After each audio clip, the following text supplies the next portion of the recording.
Bueno, damos gracias a Dios por la presencia de cada uno y que la bendición de Dios esté sobre nosotros y que podamos aprender la palabra de Dios. Vamos a ver todo lo que podemos aprendernos hoy. Vamos a ver si nos podemos aprender los 12 libros históricos, ¿ok? El domingo vamos a seguir hablando de Dios y su mensaje. Esperamos poder terminarlo y si no lo terminaremos después. Y estén orando a partir del mes de mayo, lo vamos a dejar para mayo. Vamos a repasar de nuevo toda la doctrina, ¿ok? Porque hay muchos hermanos que no estuvieron aquí al inicio, en el mes de marzo del año pasado, ¿sí? Fue cuando yo empecé y lo terminamos en abril. En abril no estaban muchos de ustedes, así que vamos a hacer un repaso completo de toda la doctrina y eso va a ser muy bueno. Bueno, vamos a continuar hablando de los libros de la Biblia, pero antes vamos a orar a Dios. Señor y amante Padre, te damos gracias por tu amor, por tu misericordia. Ayúdanos, Señor, a ser conocedores de tu palabra y que podamos entenderla, aplicarla a nuestras vidas y poder enseñarlas con toda claridad.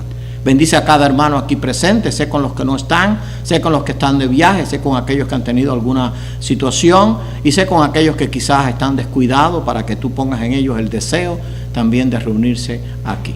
Gracias por tu amor y gracias por tu misericordia. Te lo pedimos todo humildemente en el nombre de tu Hijo amado Jesucristo.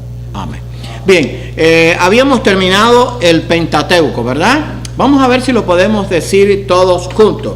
Génesis, Éxodo, Levítico, Números y Deuteronomio. Y comenzamos los 12 libros de historia, ¿verdad? No sé si todos tienen este papel, lo tienen, yo traje más copias, ¿lo tienen todos? Ok, bueno, aquí tengo.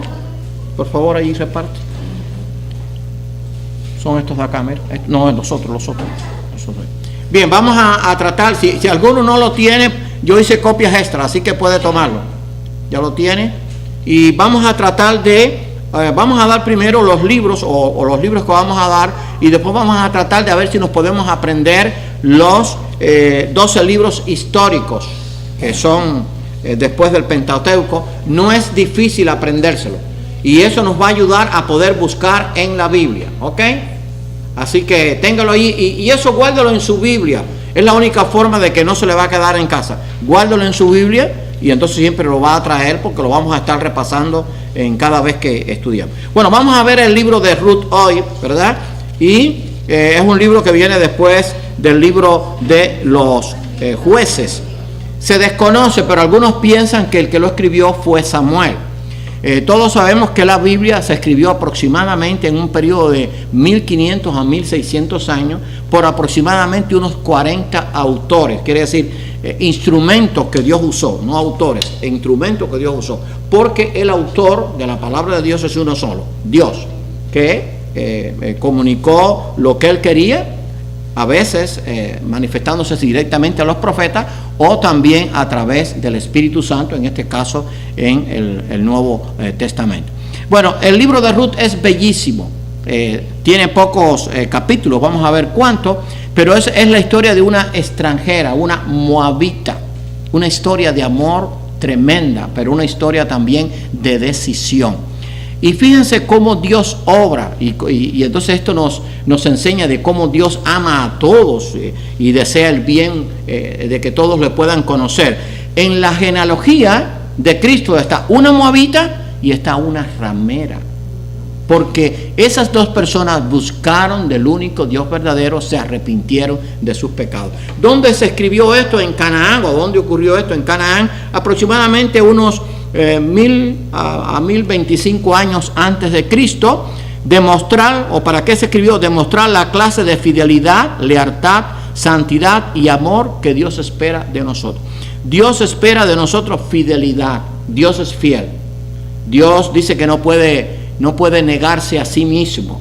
Dice que aunque nosotros fuéramos infieles, Dios permanece fiel. O sea, una vez yo prediqué hace algún tiempo, cuando estaba todavía ya no me había jubilado, cosas que Dios no puede hacer. Por ejemplo, Dios no puede dejar de amar porque es amor. Dios no puede mentir porque es verdad. Dios no puede cambiar porque es inmutable. Y Dios no puede dejar de ser fiel porque es fiel. O sea, son cosas inmutables. Ahora, por su soberanía, ¿Dios no pudiera mentir? Claro que sí. Por su soberanía Dios no podía dejar de amar, claro que sí. Por su soberanía Dios no pudiera cambiar, claro que sí, pero no lo hace, porque es parte de su naturaleza. Por eso hay que conocer toda la enseñanza de la Biblia. Así que en este libro aprendemos fidelidad, lealtad. Dios espera que seamos leales a Él, así como Él es leal a nosotros. Vivimos en un mundo, hermano, que no hay lealtad. No hay lealtad en la familia, no hay lealtad en los políticos, no hay lealtad, tristemente, dentro de la iglesia, no hay lealtad en el mundo que nos rodea. También habla de santidad. Dice un pasaje que sin santidad nadie verá al Señor. Tenemos que ser santos. Y el amor que Dios espera de nosotros, ese mismo amor que Él proyecta hacia otros, bueno, desea que también nosotros lo tengamos. El resumen de los capítulos, que son 4, Noemí y Ruth. ¿Quién era Noemí? Una mujer judía que, casado con Elimelech, había muerto su esposo. Después se casaron sus hijos murieron también. ¿Cómo se llama? Ruth y... ¿Se acuerdan de la otra? ¿Cómo se llamaba la hermana, la que se había casado? Bueno, lo voy a buscar porque no quiero cometer un error. Está Ruth y está, creo que es Orfa, ahora ya me vino a la mente, Orfa, ¿verdad? Orfa, pues Noemí le dijo, oye, mira, si tú quieres, pues no te puedo dar más hijos, haz lo que tú quieras, y ella decidió regresar, pero Ruth le dijo, yo no lo voy a hacer. O sea, era la suegra. ¿Qué clase de suegra? Después se habla mal de la suegra. No se puede hablar de la suegra, porque esta era una suegra excepcional, como deben ser todas las mujeres, ¿verdad? No importa, todas las mamás, todas las suegras. Ahora, Ruth conoce a Boaz, una historia de amor tremenda. Acuérdese, cuando usted lea esto, porque va a leerlo, de por qué ella se puso a los pies, era una costumbre judía. No crea que era algo inmoral, era una costumbre judía, porque ella necesitaba que un familiar le pudiera levantar descendencia. Acuérdese que Boaz era familia de Noemí, y la única forma de poder levantar descendencia de Ruth a Noemí era por un familiar. Ahora, cuando esto pasó con Boaz, que era una persona mayor, déjeme decirle, comparado con Ruth, dijo, bueno, hay un pariente que te puede redimir. Y como era un hombre justo, bueno, vamos a ver si el pariente te redime. Si él no te redime, yo te redimo. O sea, yo me caso contigo. Y entonces el pariente no la redimió, porque estaban los planes de Dios, porque también Boaz aparece en la genealogía, y acuérdense que Ruth y Boaz eran tatarabuelos, si no me equivoco en la genealogía, tatarabuelos de David, y de David vino por descendencia el Mesías. Y después en la era allí todo aquello de cuando él le dejó las espigas mejores, y después viene el matrimonio. Una historia bellísima, pero una historia con una gran enseñanza de lealtad, de fidelidad, y que para Dios no hay barrera. Todo el que quiera le puede conocer. El ateo, el que vive entre los árabes, el que vive en Rusia, el que vive donde quiera, si le busca, le va a encontrar. Y entonces allí viene ahora el versículo clave, magnífico.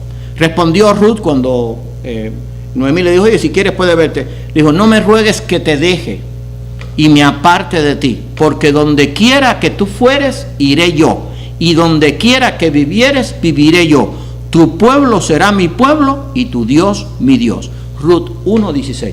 Esa fue una decisión muy particular de Ruth. Nadie la obligó a hacer eso. Porque esa es la libertad que Dios nos ha dado. Toda la familia de Ruth, ¿dónde estaba? Allí, en ese lugar. Iba a dejar su familia e irse con la suegra a conocer otro pueblo, con otro Dios, en este caso con el único Dios verdadero, porque acuérdense que ellos tenían allí dioses paganos. Tu pueblo será mi pueblo y tu Dios mi Dios. Hermano, cuando hacemos decisiones sabias, este libro de Ruth es bellísimo y tiene una enseñanza tremenda, no solo una historia de amor, sino una historia de fidelidad y también de la lealtad de Dios, de que ella estuvo incluida allí en la genealogía de Cristo. Después viene el primer libro de Samuel. Acuérdense que Samuel fue el último juez de Israel. ¿Quién? Se desconoce, posiblemente haya sido el propio Samuel, pero no hay con seguridad. Es la historia de sucesos de donde en Israel y en Judá, una historia de sucesos aproximadamente entre el 1050 al 750 antes de Cristo, y relatar cómo Israel tuvo un rey. Esta es la triste historia de la peor decisión que hizo el pueblo de Israel. La peor decisión que le ha costado cara hasta los días de hoy, pero gracias a Dios, que Dios por su misericordia le ha dado una oportunidad, y posiblemente sea en la gran tribulación, de que como nación, que no en su totalidad, busquen al Mesías, y como dice Zacarías, mirarán al que traspasaron. Pero allí fue la decisión de elegir rey. Resumen, capítulo 1, Samuel, del 1 al 7, Samuel hizo todo lo posible por guiar al pueblo. Sus hijos no dieron un buen ejemplo. No podemos echarle la culpa a Samuel. Creemos que Samuel lo enseñó bien. A veces uno enseña a los hijos y los hijos pues tienen sus propias decisiones, y sabemos lo que pasaron con sus hijos, ¿verdad? Ahí viene la elección de Saúl. El pueblo, ¿en qué se fijó? Saúl dice que de los hombros arriba era más alto que todo el pueblo.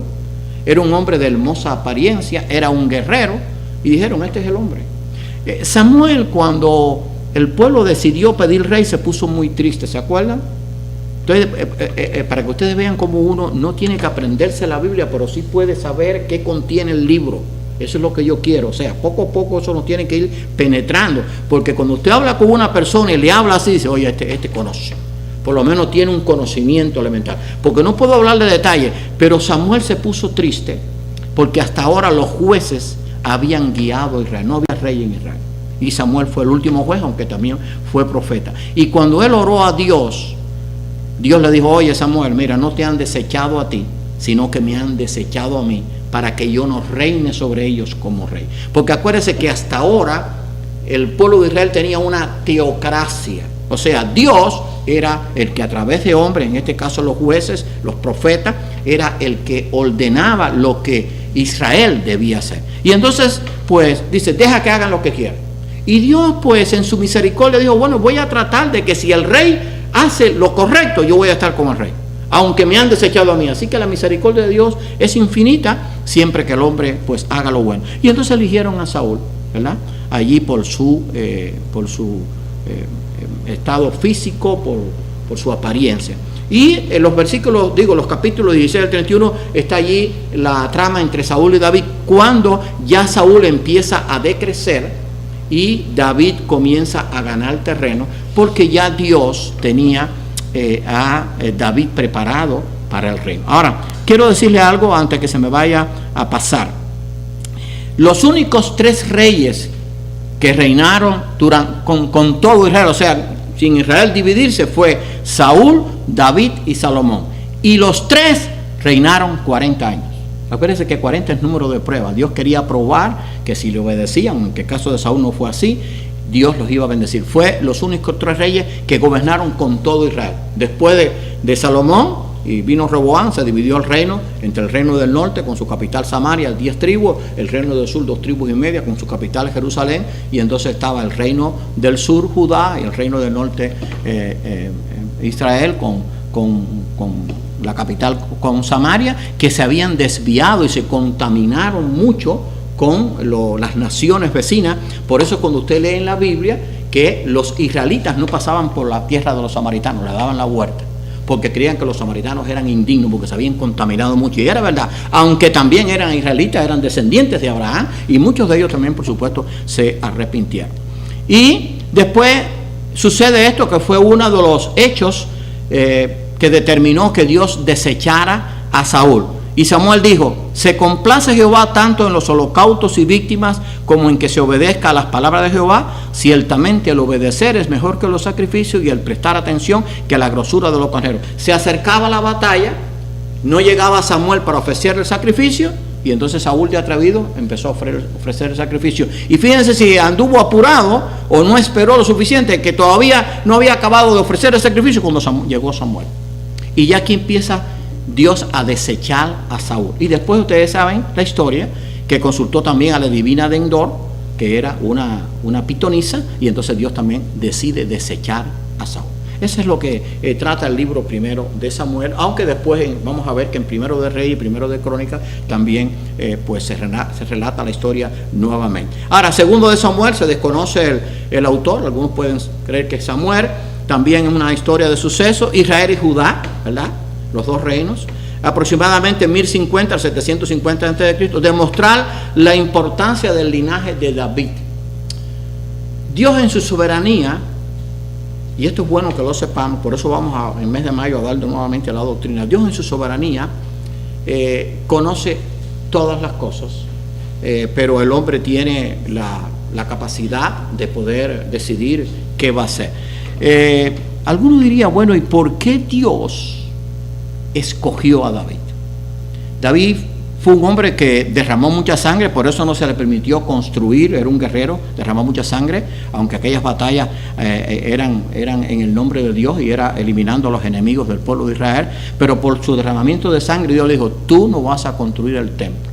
Pero también David fue adúltero, y también David fue cómplice del asesinato, porque fue un asesinato de Urías Geteo, su mejor amigo. Ahora bien, ¿por qué Dios escogió a David? A tal grado que a Cristo se le llama en el Nuevo Testamento el Hijo de David. Hermano, por una sencilla razón, porque Dios en su soberanía y en su omnisapiencia conocía el corazón de David, que se arrepintió profundamente. Y por eso está ahí el Salmo 51 y el Salmo 32. Y punto. No discuto eso con Dios. Si nos hubieran dejado a nosotros elegir, no hubiéramos elegido a David, pero nos hubiéramos equivocado. Si David viniera a una iglesia hoy en día a pedir membresía con ese historial, le pusiéramos una pila de trabas. ¿No es así?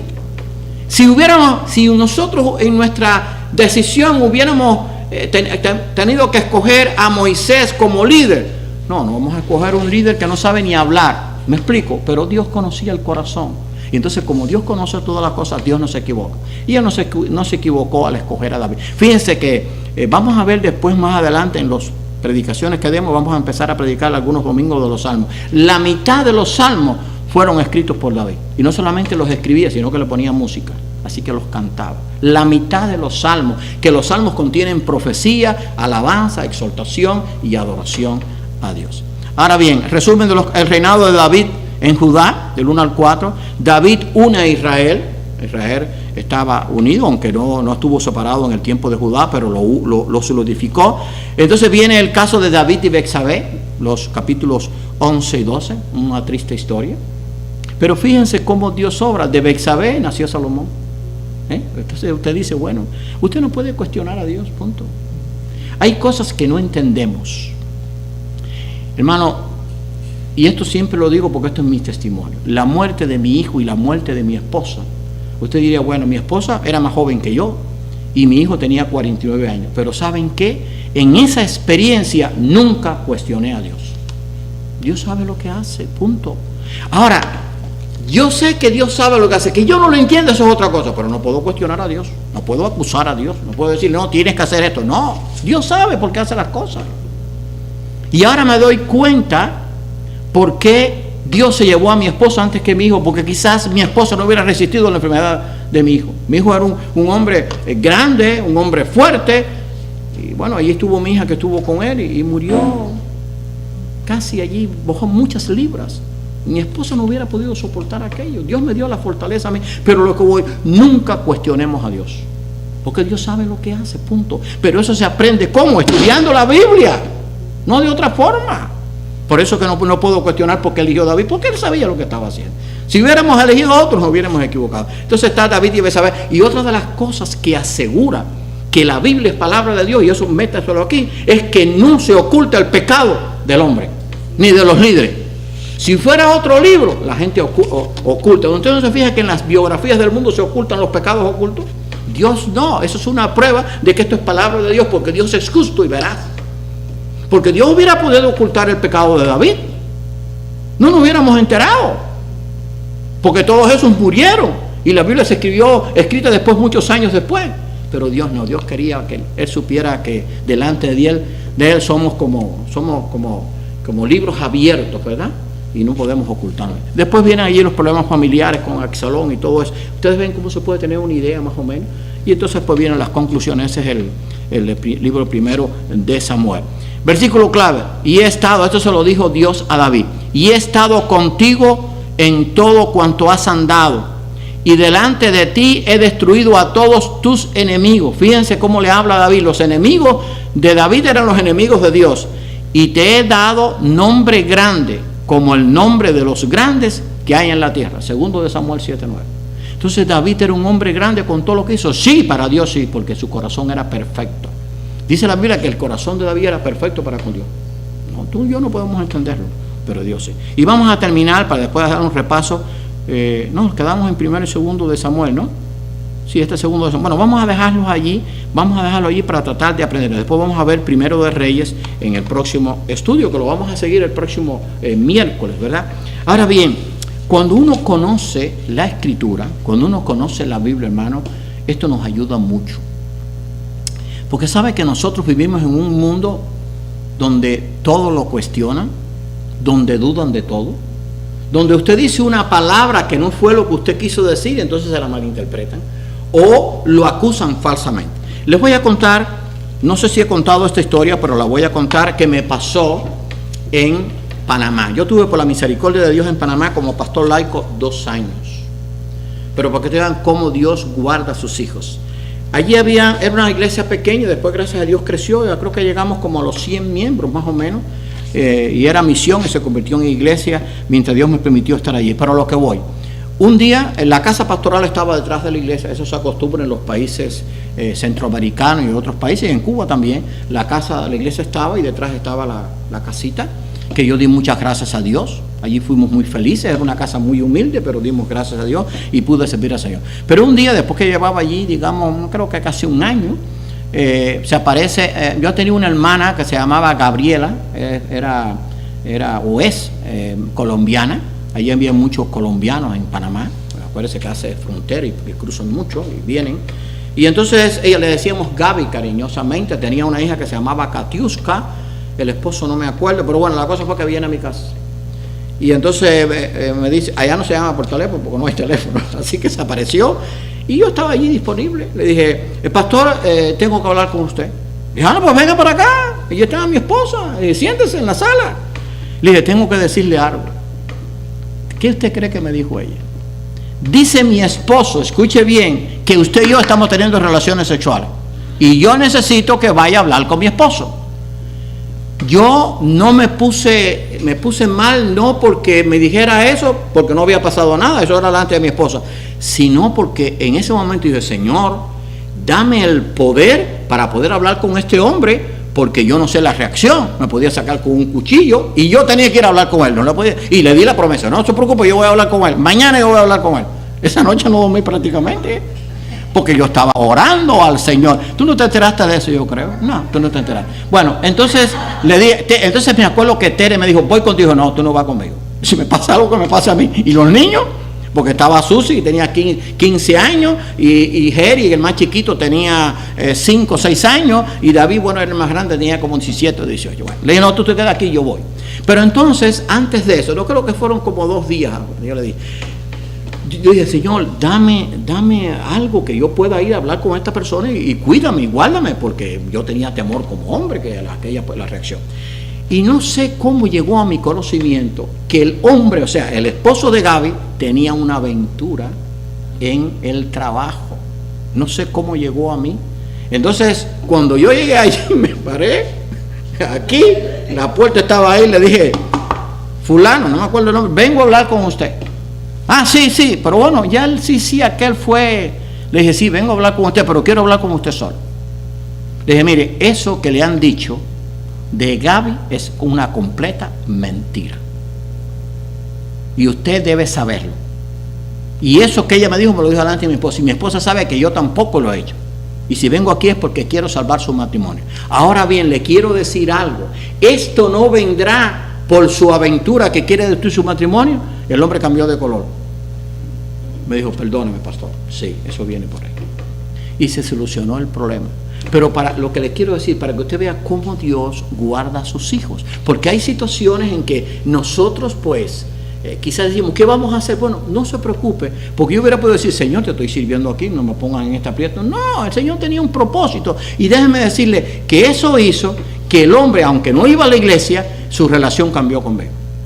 Porque esta Gabriela, que le decíamos Gaby, siguió yendo. Yo bauticé a la hija, a Katiuska, una muchacha muy bonita, y después creció, ya debe haberse casado. O sea, y mantuvo la relación. Pero Dios siempre nos da, juntamente con la tentación, la salida, y con una prueba difícil nos da la salida. Solamente tenemos que orar. Bueno, vamos a orar para después aprendernos los libros, ¿verdad? Para que terminar con la grabación, y vamos a orar, y entonces vamos a tratar de aprendernos los libros. Señor y amante Padre, te damos gracias por tu amor, por tu misericordia. Te damos gracias por el conocimiento de tu palabra que está a nuestro alcance, por la ayuda del Espíritu Santo que nos ayuda a discernirla. Permite que podamos tener un conocimiento amplio de toda tu palabra, para que podamos evangelizar con toda claridad y con todo poder. Y sobre todo, ayúdanos que este conocimiento lo bajemos al corazón y podamos vivir de acuerdo con tu voluntad. Perdona nuestros pecados y ayúdanos, Señor, a serte fieles siempre. Te lo pido de todo corazón, en el nombre de tu Hijo amado Jesucristo. Amén. Bien, no sé si quieren hacer alguna pregunta ahora, antes de aprendernos los libros. Estamos claros, ¿verdad? Que está claro todo, más claro que el agua cristalina. Bueno, hoy tenemos que aprender nuestros 12 libros. Se los voy a decir muy sencillo. Miren, los 12 libros de historia comienzan terminando los 3 primeros con una mujer: Josué, Jueces y Ruth. Grábese eso: Josué, Jueces y Ruth. Termina con una mujer. Y los 3 últimos terminan también con una mujer: Esdras, Nehemías y Esther. Ahora bien, lo más difícil es aprenderse los 3 primeros y los 3 últimos, porque los del medio son muy fáciles: primero y segundo de Samuel, primero y segundo de Reyes y primero y segundo de Crónicas. Así que vamos a hacer ¿qué cosa? Vamos a aprendernos los 3 primeros: Josué, Jueces y Ruth. Repiten conmigo: Josué, Jueces y Ruth. Y vamos a aprendernos los 3 últimos: Esdras, Nehemías y Esther. ¿No verdad que no está difícil? Vamos a decir los primeros: Josué, Jueces y Ruth, Esdras, Nehemías y Esther. Vamos a verlo de nuevo otra vez: Josué, Jueces y Ruth, Esdras, Nehemías y Esther. Si se fijan, fíjense, estos son como diría, técnicas para poder aprenderse la Biblia. Los 3 primeros terminan con una mujer, los 3 últimos terminan con una mujer. Me tengo que aprender los 2 primeros, y si me aprendo los 3 primeros y los 3 últimos, los del medio me los sé. Ya tengo los 12. Así vamos a tratar de aprender. Así que es Josué, Jueces y Ruth, Esdras, Nehemías y Esther. Vamos a ver si lo podemos decir todos juntos: Josué, Jueces, Ruth, primero y segundo de Samuel, primero y segundo de Reyes, primero y segundo de Crónicas, Esdras, Nehemías y Esther. Mira, ya se lo saben.